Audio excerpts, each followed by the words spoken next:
रोज़नामा जंग में मेरा जो रेगुलर कॉलम फैज़ आम शाया होता है, वो 17 फरवरी को उसका उन्वान था हमज़ा की बजाय मरियम क्यों। नून लीग की तरफ से हमज़ा शहबाज शरीफ की बजाय मरियम नवाज़ शरीफ को पंजाब की वज़ारत आला के लिए नामज़द करने पर मुझे बिल्कुल हैरत नहीं हुई। मैंने इन कालमों में बहुत पहले ही इस फ़ैसले के बारे में इंकशाफ कर दिया था। अब जबकि फ़ैसला हो गया है तो ज़रूरी है कि इसका पस मंज़र जाना जाए।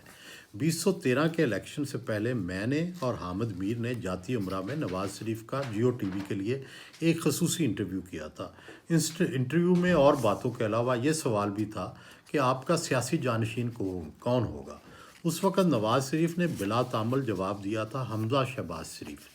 दिलचस्प बात यह है कि जिस ड्राइंग रूम में ये इंटरव्यू हो रहा था उसी की एक साइड पर हुसैन नवाज़ शरीफ भी तशरीफ़ फरमा थे। उनके सामने ही ये इंटरव्यू रिकॉर्ड हुआ। उस ज़माने में मरियम के सियासी ख़यालात तो सबके इल्म थे, मगर वो सियासत में मुतहरक नहीं थी। ताहम वो 2018 तक यानी नवाज़ शरीफ के तीसरे इक़्तिदार के ख़ात्मे तक वालिद के दिल के में इतनी जगह बना चुकी थीं कि वालिद का सियासी चेहरा और जानशीन बनने की उम्मीदवार बन गईं। 2013 से लेकर 2018 के 5 साल में क्या हुआ कि मरियम नवाज़ हमज़ा शहबाज शरीफ से आगे निकल गईं। नूनी ज़राए बताते हैं कि जद्दा में क़याम के दौरान नवाज़ शरीफ का मामूल बन गया था कि वो रात के खाने के बाद रात गए तक बेगम कुलसूम नवाज़ और मरियम के साथ 4-5 घंटे सियासी और गैर सियासी गुफ्तगू किया करते थे। शरीफ ख़ानदान में बिलअमूम और मरियम नवाज़ शरीफ की बिलखसूस ये राय है कि बेगम कुलसूम बहुत अक्लमंद थी। मुख्तलिफ़ शख्सियात और वाक़यात के बारे में उनका तजिया हमेशा सही साबित होता था। चौधरी निसार अली हों या वफ़ादारियाँ तब्दील करने वाले दूसरे लोग, उनके बारे में बेगम कुलसूम की राय पहले से ही अच्छी नहीं थी। इत्तफ़ाक़ फैमिली के कई लोग बेगम कुलसूम को ज़्यादा पसंद नहीं करते थे, क्योंकि उनका कहना था कि बेगम कुलसूम ने अपनी किसी बच्चे की शादी इत्तफ़ाक़ फैमिली में नहीं होने दी। इस राय से कतई नज़र सब अहले ख़ानदान बेगम कुलसूम की दानिशमंदी को तस्लीम करते थे।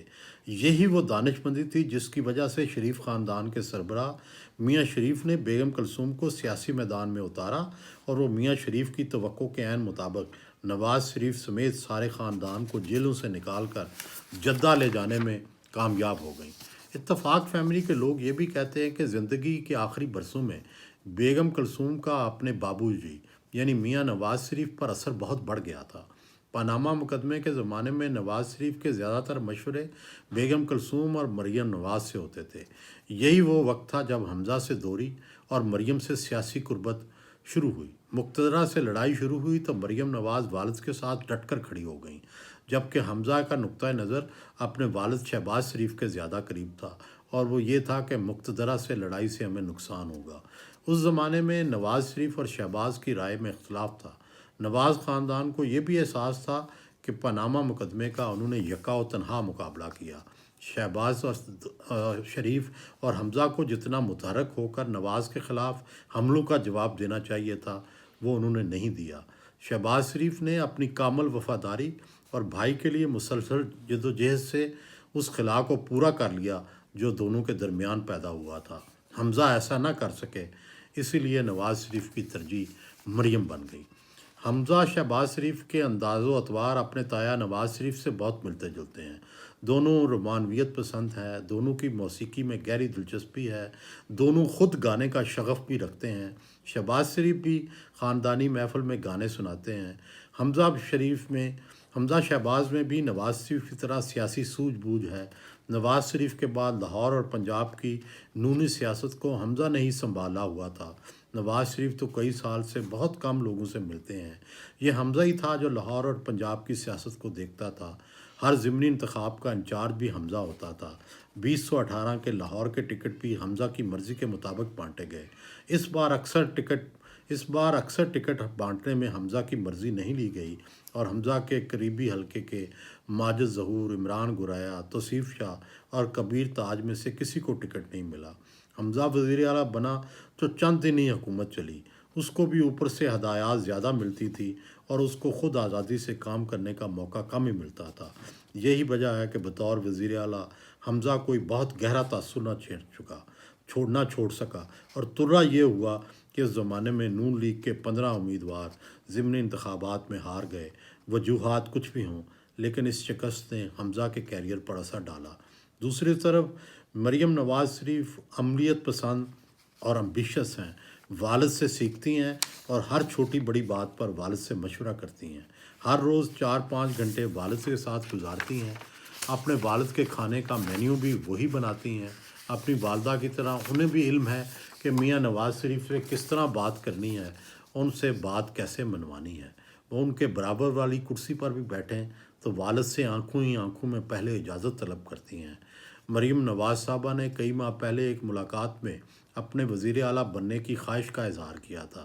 میں نے جواباً کہا آپ کا گورننس کا تجربہ نہیں ہے، جس پر انہوں نے ترت جواب دیا کہ نواز شریف کی وزارت عظمیٰ کے آخری دور میں وہ ہر فیصلے میں شریک تھیں، اس سے بڑی گورننس کیا ہو سکتی ہے۔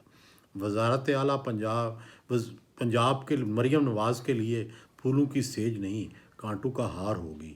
ایک طرف تو انہیں اپنے والد اور چچا کے ترقیاتی ماڈل کا مقابلہ کرنا ہوگا، دوسری طرف نگران وزیر اعلیٰ محسن نقوی نے سپیڈ کے جو ریکارڈ قائم کیے ہیں ان سے تقابل بھی کرنا ہوگا۔